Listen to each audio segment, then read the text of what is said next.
Böyle bir şey olabilir mi ya? Dereye bak. Ya giriş katta oturanlara, bodrum katta oturanlara.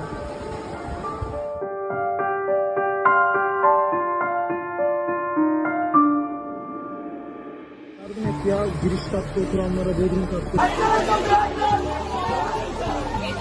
Araba kendi kendine gidiyor, görüyor musun? Bak, şu araba var ya.